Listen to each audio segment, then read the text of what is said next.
nzembo ya VPtage ki munzemba passe viens va Matiani papa nanga. Ah non. Non, dans la vie ou bien dans la ville ou bien dans un pays, il faut avoir de personnes comme le pasteur Denis Lacy. Azak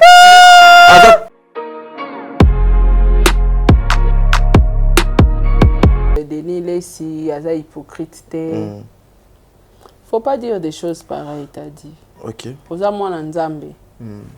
Denis Lacy Aza jibé na oe raté otoko sa débat que Aza hypocrite. C'est un serviteur de Dieu. Aza exemple. OK. Oya osala wana eza kibondoki. Eza ko ramener toute une communauté chrétienne na enfer. Et le koni yamabe Denis Lacy sala. Obo ekoza lokula bondoki. T'as dit oyebi que bato ebele lelo babibi na kati ya église.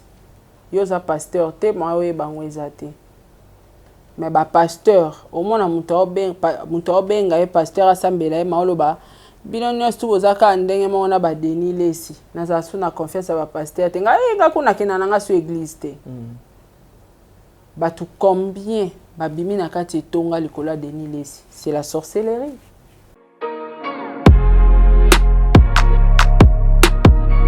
Pasteur Moraza désorienté, ba silisi confiance à ba pasteur ya ba nzambe na mutema. Bato ba pengui. Combien de personnes ba pengui? Et ça bondoki. Pasteur Denis Lacy, yoka na kombo balati sae. Pasteur Denis Lacy. Oyebi ke kombo wana eza ko maudire ba pasteur tout. Lelo nga sarande na zabo na kuzana confiance ata ya pasteur Morote. Na mona ba copie coller po pasteur Denis Lacy, pasteur Kingani, pasteur Kifuati, bango tu balati kombo moko. Au-delà ya kokene musika makasi ko ramener muto akufa la sœur Marie Misamu ko ya ko beta lisola lokuta soit disant bota bana na ba pasteur. Et chez toi, c'est ça un homme de Dieu.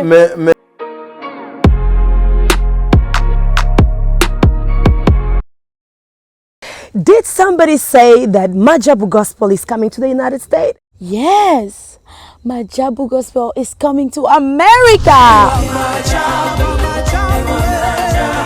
Pour la toute première fois, Majabu Gospel aux États-Unis d'Amérique. On the 16th of January, it is happening in Portland, Maine.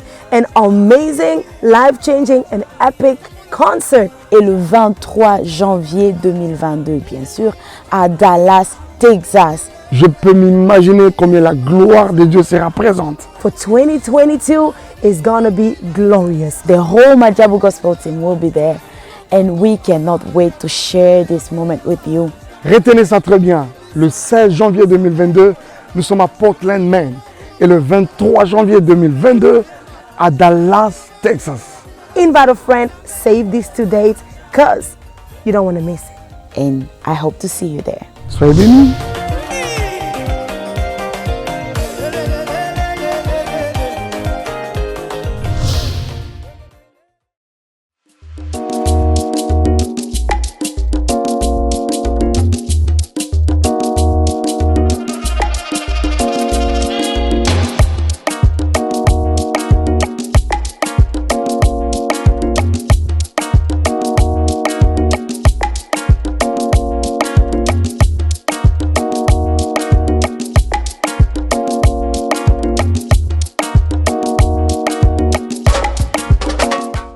Voilà, merci Bandeko Balandi ya Sarato la télévision, Bino Baïbolinga ka émission Le Code de bonne conduite et les KKP Nangam Top Net télévision. Soyez les bienvenus. Il est temps de vous informer Bandeko Balandi diaspora et Pelimoto internet et Pelimoto makambo yeli susu grave bisoto kanisa qui était ezoko aussi la or ezoko pela moto ka se kopela problème nini ezoko lekali susu Bandeko Balandi na lingité na annonce na bimsela bino makambo biso photo lukometo sur la Sara. Ça fait trop mal. Il y a Denis Lacy, nzoka kokoma na poto makamunde zalaki ya minene boye. Obino bomoni na baitando eke, obino bomoni na ba réseaux sociaux, na réalité ezali eloko moko te. Bandeko, pour tenir biso rigueur te. Prenez le temps de suivre cette vidéo jusqu'à la fin. nakanisi na attaque na biso wana ya émission vous avez vu moi babiloko moi mikieto tie moi comme balé justement pour na kolaksa couleur à makambo ezali na continuité ya émission oh. Vers la fin, c'est là où Sarah Tola abimisi le 4 vérités oyo. Bandeko balandi lelo na kopé sa pena dédicace une façon ya koyebsa ba mère fan tolinga bino mingi bozala malamu nzambe abate la biso nazali na Sarah Tola yende tokoluka moyeto sala analyse ya papa na biso Denis Lesi pourquoi il a été agressé na potokuna bisika odo kendaki pendant que biso toyebi yazali politicien te azali musicien te aza plutôt un pasteur. Le 4 vérités et koleka a bokoluka moyebo comprendre ango bon délivre aza derrière la caméra botua les aza na machine un américain perdu au Congo. Les 4 vérités oyo ne muto pesa engango. Kasi les 4 vérités wala zolinga wala yo muto pesa engango. Na éviter au sali pas nos aussi au mati pe lokolo suli kwa lokolo les 4 vérités na boakata papa Diego Milito akokotela ngata po avant la salle. Alors, les 4 vérités, Sarah Tola. Yo pesika les 4 vérités. Non, mais les 4 vérités, ezali par rapport il y a ba vérité oyo yebi par rapport il y a ba appel au tozo kozwa. Yo ne vérité te mais c'est par rapport ba émission nyonso biso to sala ga. To sala ki émission yo nanga awa. To sali analyse ya Kofi na l'honorable Cindy. Après yango tozwa ki ba appel au biso tozwa ki pour na etinda biso to sala deuxième analyse pour na kosunga bandeko ba comprendre quelque chose preuve ce qui au côté na télé réalité au to sala ki lobby jour ya anniversaire na yo tozo tourner il y a tozala ki en direct il y a un monsieur qui vous est appelé oyo yo pedo yepse bien que non je suis en direct ba misusu ba que non a lokoza en direct na tika mais a continuer ki koloba pona ko pesa yo lisusu ndingisa matière pona ko luka ko sala deuxième analyse c'est pareil avec Makambo il y a les prophètes de la nation Denis Lesi yo ngana bien te ozalaka beaucoup plus connecté pona ko luka moya ko zo ba news pona ko informer bande ko na temps réel mbote azala plus connecté te loba clair nazara na wifi ya fibre na ndako. Au sali des jours les acquittes. Tenga ko ça des jours le 5. Oh maman. Lobby yo ozaki na connexion na minute téléphone na papa mbesa la wifi. Mais yo lobby connexion des acquittes. Mais bazay pe ba jaloux jour anniversaire la race. Mais pour na yipso que no 12 est autorisé partout. Onyatenga. Oh. Ernga na yipsa kayo Sarah ozaka na mutu. Yo jour ya anniversaire non ndako no zaki na connexion. Tout le monde téléphone en nous les mais si 12 et puis erga na bimi na bengi na bi bozong sango lobby na ba 12h 13h so tout ni connexion na yebi ke yo zalaki na ndako te tout na batu ba batikala ki na ndako connexion ye a r ni 11h voilà donc ba sali maloba nanga donc il faut ça na 24 heures par rapport à r ba kataki lobby na r ba bozong ça so ezala ko zala ba pouvoir wana moza monjemba te. Toko bande émission. Voilà. Retirer leurs propos. Toko bande émission. Il faut retirer. Na retirer nyonso na lobby za lobby. Te malobo yo loba ki wano bandeli angwa lo lobby na retirer. Maloba nyonso na lobby awa. Naza na pouvoir ko kata connexion à batute.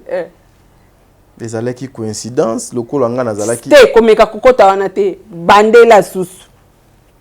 Wana nyonso po chenga mundu ke olingo betanga masasi to ndenge ni. Pour nous comprendre te. Bandela teta di bandela to avancer. Sarah, fongola munoko nanga ezalaka de panzambe. Tu vois comment est-ce que ma bouche bouge? Mutazo sala ke bouger maté kita ezanzambe. Donc c'est-à-dire mutu moko ta mukili asimi do. C'est-à-dire retirer. Ah. Na éviter Simbaka na gâchette lisa sebima pour d'abord pour Sarah. Parce qu'on va pouvoir oyo zalango. Mais na lobby nabi bandela oboyi obi masa sebeta. Est-ce que oyebi ke tozo bande émission? Na yebi nanu te. Na minute oyo nazo betisa masasi oyo senga na betisa nanu yozo zela retour nango. Ah olingo ba nzembo ya vepetage ki munzemba passer. Viens va saluer ma tieni papa nango. Ah non. Non, dans la vie ou bien dans la ville ou bien dans un pays, il faut avoir de personnes comme le pasteur Denis Lesi. Azak très important, Azak il est intéressant.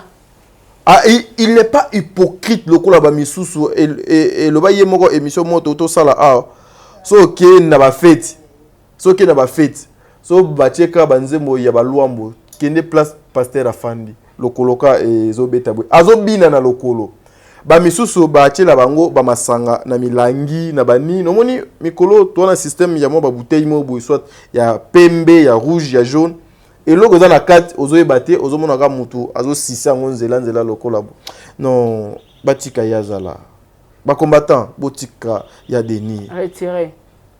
Te malgré nyonso pont na salio obosani gate Te modulation pas ngele karaté. yo zala makambo mabe na classe donc malgré ndena memi yo papa tito zongi tu peux pas oublier. Je suis un enfant de Dieu. Cette émission Maman Bijoun Kitani va suivre ça. Papa Jean-Pascal Leka, président bébé. Maman Nathalie Nana Moussibou Kassiyoka na retiré pour na continuer. Maman Zozo va suivre ça. Na osala penda na okota ti na sali pas atterrissage. Retiré. Omoni ma camion sa connexion na lobia. Ma camion sa connexion na lobia.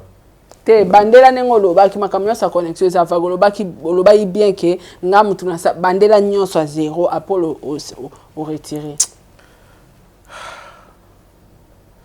Nzamba pesanga makasi na nzoto. Ngona mo mobali Na loboza mwasi. Et puis na mona liboso. Na loboza mwasuka. Derrière ngana na babaleki combien 7. Kimonjemba malili palili malili nyoko ekokota. Akino zongo wa pipero. Non. Il y a des non. Mais il a raison, il y a le jour à pesa kama kamwa bimisi disque na ye mutu doit bimisa te pour akocha tout le monde d'accord hein. Il va mettre tout le monde à genoux hein. Mais Sarah Mikolo zo ça la publicité retirer. Non mais tout ça non kasi makambu ya Kabelo to sala retirer nako boka bato retirer mabanga ezate retirer Angelos Karouan na bi retirer solo bisusu na continuer sol ya bambemba Sarah nazo retiré je retire maintenant boko serengai na retiré na retiré ngaza mtamasi kite yo siko yepsanga nini ngafuna retiré oh yo lobaki a ndeti nini kasi makamba wifi mama wifi et bon mama wifi eza lokuta Sarah yo lobi nanda ko zaki na wifi te papa Diego est-ce que lobi nanda ko papa oko retirer lokwa yo mtolobi yo mtopesa ki ordre oko retirer et puis bato ngo pe atanga na pesi ordre boko tikate da yo mtopesa ki ordre te moi Sarah yo ebike na kotinda jamais bato baya bakata connexion pa na yo parce que c'est ta vie yo vie na yo ezali internet dena oka bato baloba ozara chihuahua ko zape ya solo vie na yo eza connexion chihuahua vie na yo t'as dit retirer comment embrouiller. Oh. Mais nazo expliquer importance. Naza na pose explication en côté. Bon. Donc là yo lobby bongo. Ma camion son à lobby à connexion je retire. Je gère la fidélité devant le fan. Des bons délivrés devant moi. Non, tu as sous ma connexion. Tu as été katani. Yango tende olobe. Te Sarah, naebite, nalobaki ni papa nani bosunganga nalobaki ni. Olobaki yo mutu obengaki bango bakatanga connexion lobi jour anniversaire. Sko retirer ba propos wana et puis loba vérité pour eza nango kilo te, eza nango pété écoute. No betango dada. Eza nango kilo te. Ezaki boye lobby. To fandika na ndako awa ba téléphone nyonso ba connexion et kati.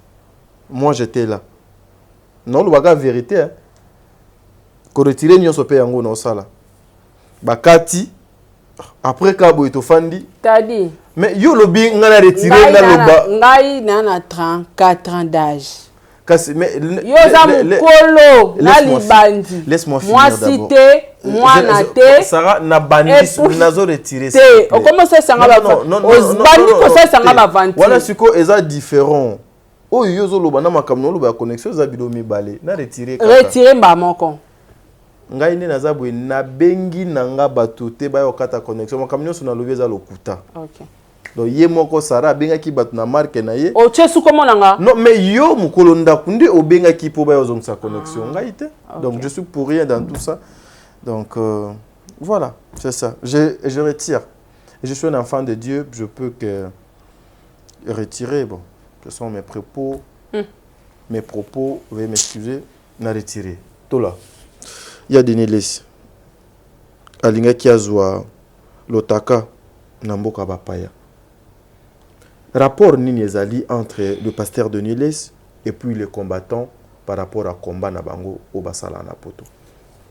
Bon, déjà kolobana nazongi na peut-être sur des questions hein. Zonga ka place au moni wana fo zonga mama. Oh lobaki Denis Lesi aza hypocrite te. Faut pas dire des choses pareilles t'as dit. OK. Oza mwana nzambe. Denis Lesi aza jibe na o raté otoko sa débat que o aza hypocrite te. C'est un serviteur de Dieu. Aza exemple. OK. Oya osala wana ezaki bondoki. Ezako ramener toute une communauté chrétienne na enfer.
Denis sala o ekoza lokula bondoki. T'as dit oyebi que bato belé lelo babimi na kati ya église. Yo za pasteur te moi oyeba ngweza te. Mais ba pasteur au moins muto obenga e pasteur asambela e maoloba bino nyonso bozaka ndenge mo na ba Denis Lesi. Na za suna confiance ba pasteur te nga kuna kina nga su église te. Bato combien babimi na kati etonga likola Denis Lesi, c'est la sorcellerie. Parce que bato wana tamsu banga bazwa délivrance dans nzela losambo mais babimi parce que pasteur moko aza désorienté, basilisi confiance à ba pasteur ya bana nzambe na mutema. Bato bapengwi. Combien de personnes bapengwi? Et ça bondoki. Moi je n'encourage pas bato baloba na Denis Lesi kaza hypocrite, taza jibe taza wera ta mo pagan te. C'est un serviteur de Dieu, il faut à l'exemplaire. Il faut so biso ba pagano total. Il faut tout ça la différence que au païen au mosai na nzambe. Bible loba il y aura la différence entre les païens et les enfants de Dieu. Pasteur Denis Lesi, yokana na kombo balati sae pasteur Denis Lesi. Oyebi ke kombo eza ko maudire ba pasteur tout. Le longa sarande na zabo na kuzana confesse ata ya pasteur morote. Non, mon abora copie collé po pasteur Denis Lesi, pasteur Kingani, pasteur Kifuati, bango tu balati comme moment kon. Aza muto bakolo bateke oh ye penza azaka aza hypocrite te, aza bien. Non, c'est la sorcellerie. Azo aveugle bana nzambe, azo détruire bana nzambe, belé ba okena libunga. so ezaki mopagano jibe wera kofi nde tobenga bato wana so kutu jibe wera kofi banda toyeba bango na fidélité ya vie na bango ba changera te bongo boni ba chrétien osoka jibe a changer ba idée kende eza boye na tiko yemba mizika mokili na komo yemba mizika nzambe atika na concept na ende bobenga bango ba artiste musicien populaire to païen bandima oyebi ke ba kofi na ba wera bandima kombo wana ya ba païen ke ba musicien mokili ndiago to benga bango ti ba musicien nzambe na ba musicien mokili mais so koti na quatre églises oh Seigneur Jésus yango baloba vous trouverez le monde dans les églises so koti na ngamba banzemba bayembi ya biso ya nzambe o mona ke JB sextape nezate mais ba frère na biso ba sextape bima pitié mukile salibu o comprendre entre temps bango baza batu soki kuteza na bato ba kombata fo batelemela basai na nzambe telemela bango yango to koma na question oyo tunaki ngai na lingai no na éclaircir ngala nga otika batu na boete mais kaka na makambo wana sous question mo donc yelinga l'évangélisation zala na bandenge ebele ya ko sala ngo soki ozokende ko côté ya bandumba il faut ozala lokola ndumba mais yo zala ndumba te non c'est faux soki ozokende ote ya ba melidiamba faut que ne place bato diamba ba melaka diamba mais yo o komelado diamba te c'est faux na habité concept ya question wana yé ongo décrit pasteur Denis Lesinet ndeni peut-être c'est sa façon ya ko évangéliser bana na nzambe sa façon c'est dans quel sens ya ko kende vers le musicien et ya mokili ya ko kende vers le musicien déjà il y a pas de problème parce que ba musicien on a bazara besoin ya aide en nzambe wana ça des faux débat mais yo ozo traiter yé na exemple pesi na kanini ya pasteur Denis Lesinet c'est déjà entre autres on a non déjà ba musicien ba kenda olukelo nzambe ba luka ba pasteur wana déjà za faux débat siko ya yé ya mabe ezali nini ka po asali ba pétage na yé na banzemo na yé azoko sala yango ozara chrétien je suis chrétien donc tu crois yo croira na pasteur moi je pose mes questions c'est moi qui posais des questions te ozo na me ba question no mususu na comme on dirait oza chrétien te polo babiloko lo ba parce que na okeno musika te comment un pasteur peut venir à la télé pour dévoiler bato baza bandeko na ba pasteur ko finga bango ko critiquer bango et puis dire des mensonges au-delà ya okene musika makasi ko ramener muto akufa la sœur Marie Misamu ko ya ko beta lisolo lo kuta soit disant bota bana na ba pasteur et chez toi, c'est ça un homme de Dieu. Mais sur ce point, jusque-là, Moutoupe approuva le contraire. Azalité, c'est trop difficile pour contredire Malobaya Moussa Linanzambe de Nilis. Oh, contredire en côté sans preuve, parce que preuve. S'il te plaît, t'as dit. Soyez pasteur, moi, quoi, à l'obi que t'as dit, moi, sinon, Zando, qui a le ondimi.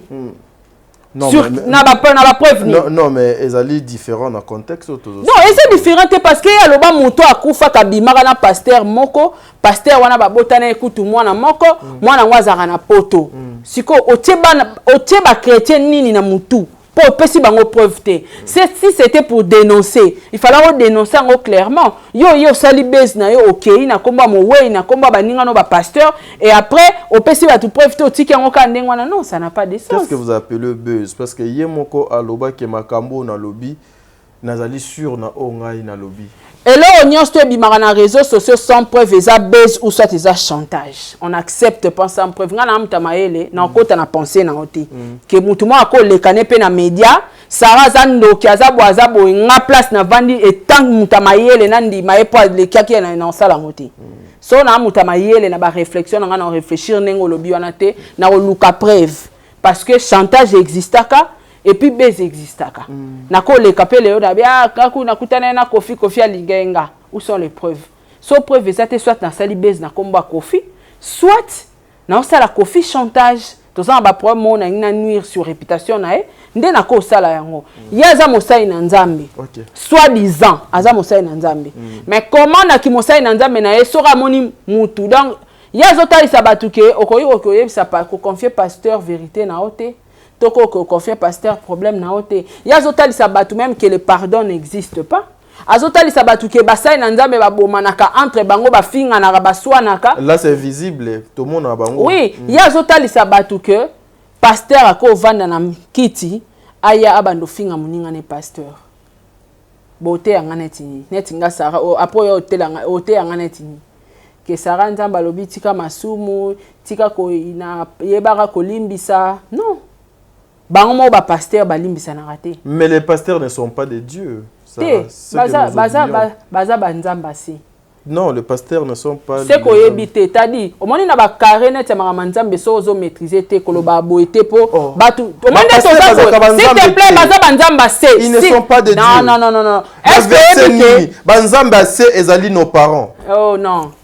Tetika oyebi na oteto tika soko lingi talaka ba émission ngana docteur Patrick ozwana ba verser ya makambo ozo lingolo basiko ata mama Nathalie okomeyo na ba commentaire ba komela ngana verser pasteur bango baza bakana yebisanga yo nengo zabo so iba yibi étoile na yo yo mitu na teke étoile au pasteur ozongi selo euta wapi mais azali diète. Oh papa le pasteur n'est pas Dieu. Pasteur baza s'il te plaît na samo yo ba pasteur baza banzambe na biso ase so baza banzamba sete me yo moko na ndako no refukama obeleli nzambe délivrer nga baza canal baza bato nzamba solaka na bango baza bato nzamba utiliser bango so za na problème ozo luka lobiko nzamba okitata ya cheo liboko biki yo mona nzamba ngo s'il te plaît tango bakoka non s'il te plaît fongo yo ndimeli nani po pasteur ala kiso non nzambe ni yo ndimela.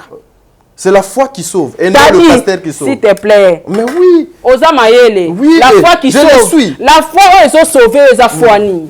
Nzambe ni na sima pasteur wano yebi ozo mona Sarah, ce terrain-là na linga ko discuter na yango. Non, quand tu maîtrises pas, il faut pas dire des choses comme ça. Loba nanga kaka. Sarah.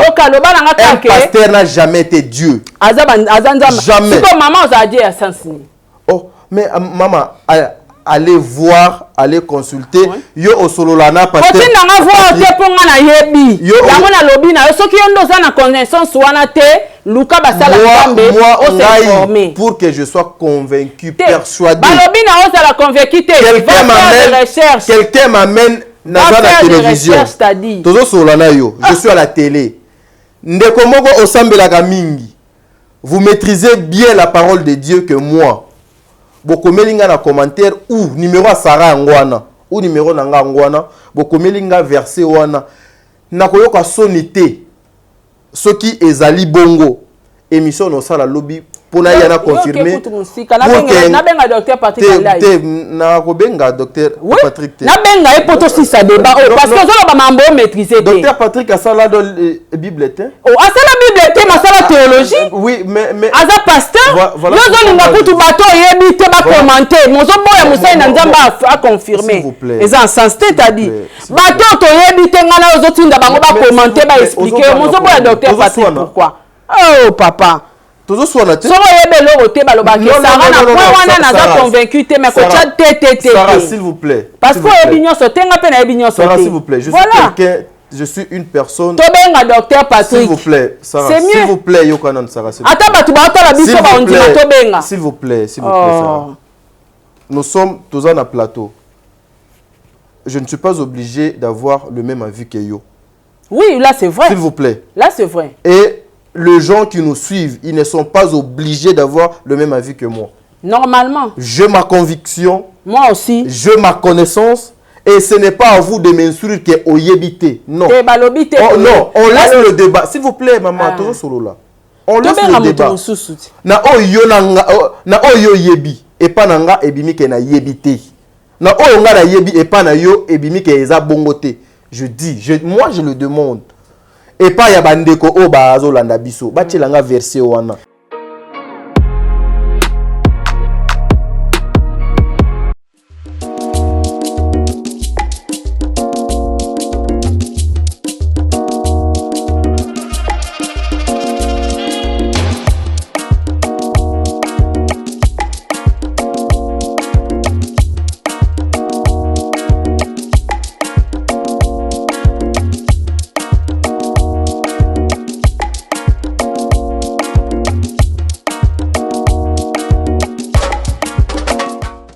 Mbongo na poto en échange de mbimbi na kin. Tolobi Nazareta, c'est vraiment du sérieux.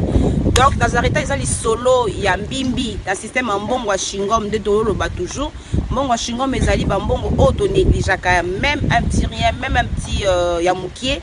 Okoki ko benga ndeko na yo Porsche aroya azui pour na ko aider bandeko o bazana Kinshasa kuna poto servir bango mbimbi. Donc tozo banda à partir à $10 tilikolo obengi ndeko na yo aye azui na kini bako servir bandeko na yo mbimbi. Bonne année à tous. Tolobi na fête oyo ya fin de l'année. Toko papa ya fresh. Ngulu. Toko papa lisusu ntaba nangombe e Nazareta okwei batikio. Donc Nazareta tozela bino ebele po pesa biso confiance. Merci na ba oyo nyonso ba pesi biso confiance même na ba pays étranger. Boya ebele vraiment Nazareta c'est du sérieux. Peut-être connaissance nanga et souka kiwana. Ole to tika place ta bandeko. To benga serviteur dédié moko.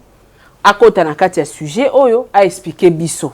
Parce que akopé sa biso na ba verset biblique. Mais papa tango yozoloba bolukelanga do Bible Bible. Kutu musika te. Balukelanga Bible. Yo kutu na keno musika te. Tango zoloba ba papa ba parents na biso ba banzamba se komama wapi. Sos ko nga na biso eza maloba bato e komama na Bible te oloba. C'est yango nga na biso. Mais yo version yo pesi biso komama wapi. Mais Sarah, moi je suis clair avec toi. Ah t'as dit wa pasteur. To ça l'émission. Ngai ponanga le pasteur azanzambe nanga te. Ngai ponanga azali nzambe na ngai te. Soki ke le pasteur azali soki ke ba pasteur baza banzambe ya se. Mutu mo donga prouvenga ke ba pasteur baza banzambe ya se. Siko yo pona yonde ba parents no ba banzambe, c'est ça. Selon toi là selon toi, ça se comprend mais on ne peut jamais détruire toute une communauté to tcha bango na mais prouvez-moi des choses qu'on s'il te plaît t'as dit. Aux indicateurs à masse. Tu sais les choses que tu ne maîtrises pas, aux amosa inanda et confirme pas la télé. Et lo konne nazo boya. Ne confirme pas. Quand tu dis les choses que tu maîtrises pas. Oh, moi je maîtrise Bible te. S'il vous plaît. Vous faites ça verset à papa la maman no ba banzamba, c'est ça verset te. C'est ça verset biblique. Ozoganga, tu déranges même le voisin. Non, et ça verset biblique. Et ça verset biblique, comme ça, verset biblique. Et ça langage batu balobaka. Et ça verset biblique. Ozoganga. Oui. Ozoganga, s'il vous plaît. Ngai na lobby. Ngan mutu nazo conduire émission. Je suis pas convaincu que le pasteur baza banzamba c'est. Ce qui moi il y a que contredire nga ezali ezate que non je maîtrise pas le matière vous prouvez nga yo so maîtriser Bible ya ngona lobby yo so maîtriser Bible prouvez-moi ce qui yo so maîtriser Bible verset wana s'il te plaît na obenga docteur na makambo wana yo so boya koloba yo maîtriser Bible yo ebi Bible moi je dis toi tu maîtrises la Bible moi je dis je refuse yo ndeko za nesko ebi Bible koloba ke tazo maîtriser te yo ebi Bible wana moi je refuse ozo maîtriser ndeka réseaux sociaux na koloba mo ebi Bible tu ne maîtrises pas. Moi et toi, on ne maîtrise pas la Bible. S'il vous plaît. Toi, n'a pas joué à la porte. Et ça déjà, nous là auto. Avoir une. Moi, je suis un enfant de Dieu.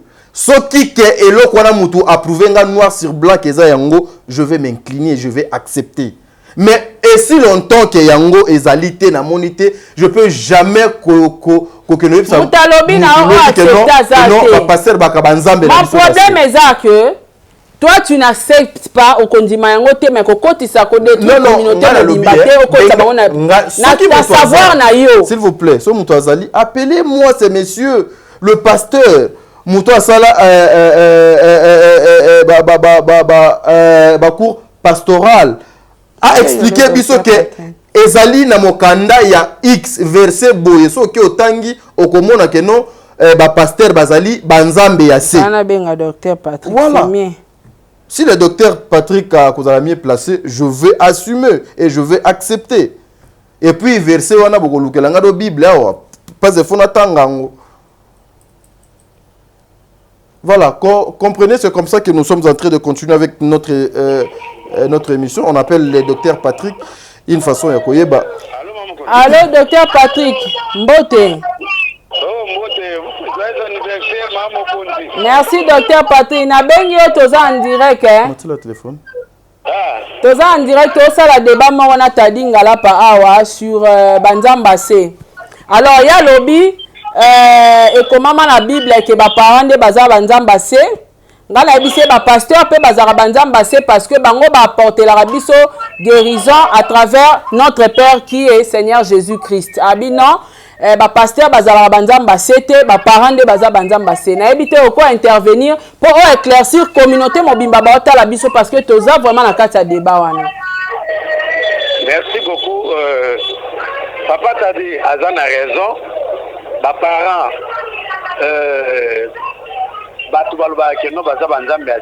mais Bible le va vous moter. Bible dit honore ton père et ta mère, car cela a une promesse de longévité. Ce qu'on honorait papa et maman, mais aux ana promesse il y a longévité à vous moulaï. Batika vous le battez que non, papa et maman baza banzambe non. Si quoi biso basé na nzambe. Biso toujours représenté Nzambe. Pourquoi? Parce que Nzambe, Bible dit que non, il ne peut jamais faire quelque chose s'il ne révèle pas son secret à ses serviteurs, les prophètes. Les prophètes incarnent Nzambe, Nzambe soka nga biki sabatu. Akuya na nzela ya prophète. Okay. La Bible na Bible ezolobana osé par un seul prophète. Israël était sorti de l'Égypte et c'est par un seul prophète Israël était gardé. Israël est gardé par Nzambe à l'Olati. Bible le dit que non par un seul prophète Israël était gardé. Donc Nzambe a suivi à Batonyon sur a prophète Moïse. Nde mukolo moko na kata masuwa bazo voyager. Na Paul a le Bible. Aujourd'hui la nuit, un ange de l'Éternel m'est apparu. Il m'a donné toutes vos vies entre mes mains. Vie à Batonyon, surtout à Massoua, na maboko ya Paul. Ce Paul a une tête à le rôle à Sili, à voter le rôle à Sili. Paul a promis le rôle à Sili. Ne savez-vous pas que vous êtes des dieux? Cependant, vous mourrez comme des humains. Donc, banani oyo bakomi banzambe, mais bazo interpeller conscience na mo que no bazo kufa kola batu. Ezali basali na nzambe. Ne savez-vous pas que vous êtes des dieux? Cependant, vous mourrez comme des humains. Bazo be fait ba humain, bazo be batu mususu vous bazo interpeller bango que no boza banzambe. Donc basali na nzambe na sia mokilo bazo représenter nzambe baza banzambe. Okay. Mais banzambe il y a Dieu en majesté, Dieu en minuscule. Voilà. En minuscule. Voilà. Pasteur Patrick. On a Anna ya Bible pour nous ça. Anna ya Bible. Abana ko matana temple mikolo nyonso ko bondela nzambe. Pesanga mwana bazo sekangi pambanda na ngai.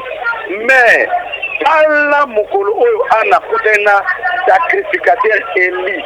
Eli akitisaki moto te. Mais sacrificateur mususu Eli. Aibi c'est moi si assemblée ko tukonete abi nzambe ayoka yo. Keno lia, keno mela. Malamo babi Anna zongi azu mwana. Ozomona muto ndenge abaza muto ordinaire te. Yango babenga biso ba homme de Dieu. Ozomona Dieu s'incarne en nous. Toza banzambe. Donc songo mona nzambe na nzela na biso. Yango to liaka ba offrande na bino. Muté maison mata fona plateau. Ya action de grâce na ya nini ya. Ya anniversaire. Mais ya katalobi kasit. Bon, est-ce que yo mona que non neza offrande notango notika offrande. Na pesi nzambe offrande, no pesa nzambe ngomona nzambe. Na mona raite, mais la pesi pas nao. Docteur Patrick, une petite question. Non, s'il vous plaît. Docteur Patrick.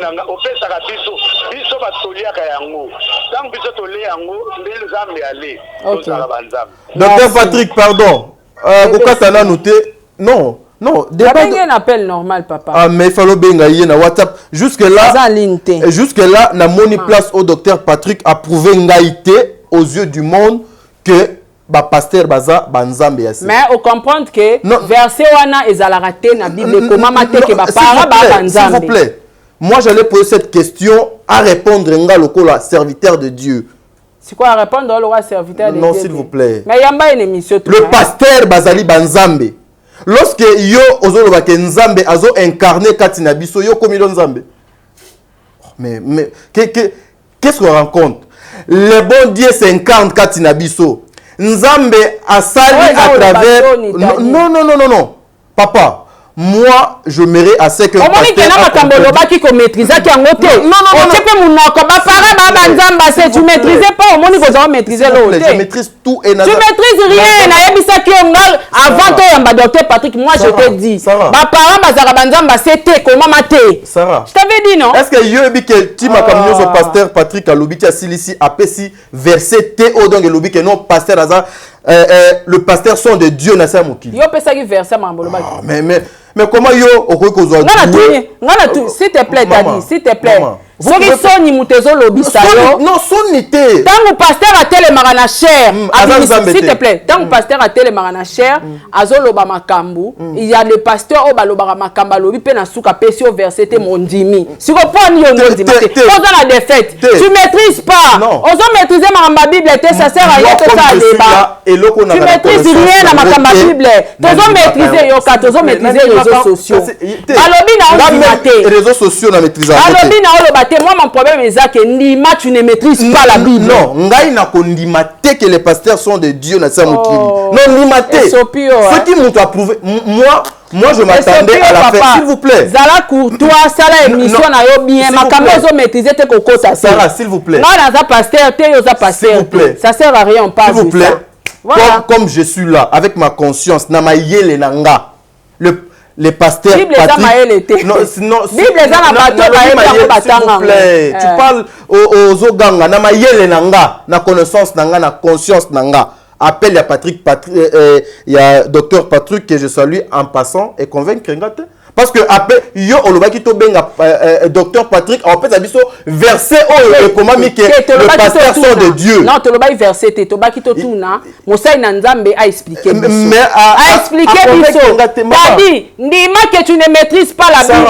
soni ndezo lobisa yo Sarah s'il vous plaît ndima yango je t'avais dit ça au début ozo maîtriser makambo ozo maîtriser te ko sala débat te na lobaki on passe à autre chose mais yo lingi ka to vanda wana to vanda wana to bengi ça veut rien faire oyebi na ote olobi no maman le prier et faire comprendre l'oko se défendre mais batutu ba comprendre que oyebi makambo loba ite le pasteur n'est pas le Dieu à Siamoki le pasteur moi je le dis yo doit monique c'est pas comme ça approuver nga apesinga verset wana et comment mi na Bible lokola pe ya papa na mama et comment maté na j'accepte oui on nanu ignorant yo ozaki ignorant obeta petolo et comment papa na mama banzamba se ozaki ignorant s'il vous plaît makambo to yebi te tolobela te tadi tozonga na sujet c'est simple avant les canaux ngala soni ozana ngozo se défendre mingi tozonga na biso na sujet eza makambo na biso te eza ni cop na yo ni cop na nga na Bible te Bible te tozonga na cop na so analyse s'il vous plaît bima wana s'il vous plaît longola soni bima wana zonga noka na masolo a conducteur ya émission c'est-à-dire le bateau sa solution on se comprend pas non s'il vous plaît ceux qui bateau bazo zwata ya ngaité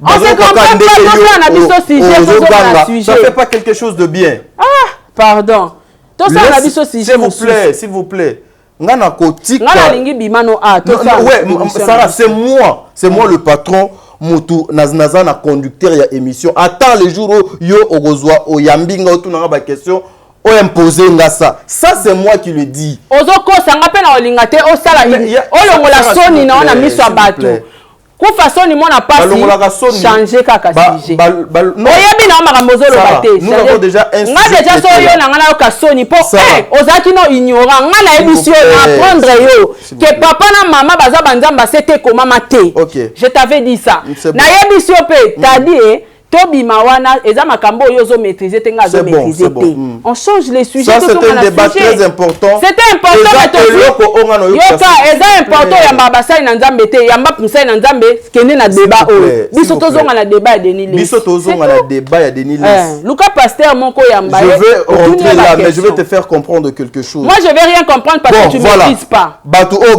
bazo landa biso moi en aucun jour je veux koyoka soni na likambo etali nzambe parce que ce n'est pas non mutu moko te ya mokili ya sala Bible s'il vous plaît ezali matière ya ni ya batu ya YouTube ni ba politiciens ni eza makambo nzambe et moi je mets ma main à couper soki pasteur moko amemelinga ka verset o ekomi ke pasteur aza nzambe ase maman coupé to ebi bible mobimba tete bako yelo pe verset